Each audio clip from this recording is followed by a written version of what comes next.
तिनसुकिया जिले के नवगठित माकुम विधानसभा क्षेत्र में विभिन्न जन समस्याओं को लेकर लोगों का आक्रोश खुलकर सामने आया।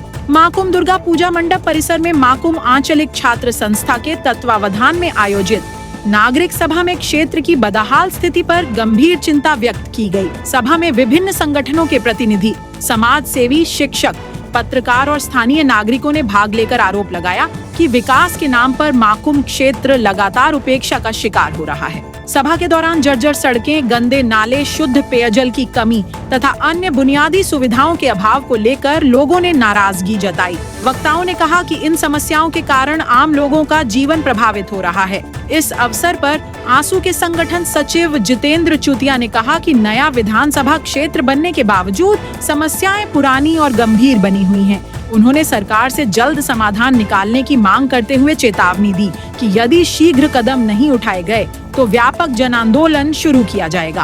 आज आम माकुम आंचलिक छात्र सन्थार तरफर जीतु माकुम आंचलिक छात्र सन्थार उद्योगत आज माकुम राइजर सहयोगत आज नागरिक सभा जी आयोजन करिছো और ये नागरिक सभार जी नागरिक सभा दियार उद्देश्य হৈছে যে আমাৰ মাকুমৰ যেহেতু বিভিন্ন ধৰণৰ আমাৰ জ্বলন্ত সমস্যা যেহেতু জড়িত হৈ আছে, এই মাকুম অঞ্চলত থকা যি সমস্যাবিলাক সমাধানৰ ক্ষেত্ৰত যেহেতু আজি এই মাকুম আমি এই দুৰ্গা মন্দিৰ প্ৰাংগণত যেহেতু আজি আমাৰ এই নাগৰিক সভা আয়োজন কৰিছোঁ।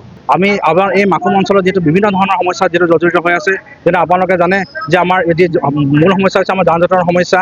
যি আমাৰ মাকুম অঞ্চলত যিটো ড্ৰেইনবিলাক যিহেতু পানী জমা হৈ থকা ড্ৰেইনবিলাক যিহেতু আজি পৰ্যন্ত এই মাকুম অঞ্চলত ক'ৰবাত দুই এটা জেগাত যিহেতু নিৰ্মাণ কৰিছে, কিন্তু তাৰ ফলস্বৰূপে কোনো ধৰণৰ অন্য ঠাইত মাকুম অঞ্চলত যেহেতু ড্ৰেইনৰ ব্যৱস্থা কৰা হোৱা দেখা যোৱা নাই। সেই গতিকে আমি মাকুম আঞ্চলিক ছাত্ৰ সন্থাই মাকুমৰ বিভিন্ন জ্বলন্ত সমস্যা, বিভিন্ন ধৰণৰ আৰ্থিক ক্ষেত্ৰ, শিক্ষাৰ ক্ষেত্ৰতে হওক বা ক্ৰীড়াৰ ক্ষেত্ৰতে হওক বা যি ধৰণৰ সমস্যাবিলাক, এই সমস্যাবিলাক সমাধান কৰাৰ ক্ষেত্ৰত আজি আমি সমগ্ৰ মাকুম অঞ্চলত আমি নাগৰিক সভা আয়োজন অনুষ্ঠিত কৰিছোঁ। আশা ৰাখিছোঁ আজি এই সভাখনৰ পৰা এটা প্ৰস্তাৱ আকাৰে যাতে ৰজাঘৰালৈ যায় আৰু এই সমস্যা সমাধানখিনি কৰিবৰ কাৰণে আমি মাকুম আঞ্চলিক ছাত্ৰ সন্থাৰ পৰা পুনৰবাৰ আমি আজি এই সভাখনৰ স্থলীৰ পৰাই আমি দাবী জনাইছোঁ।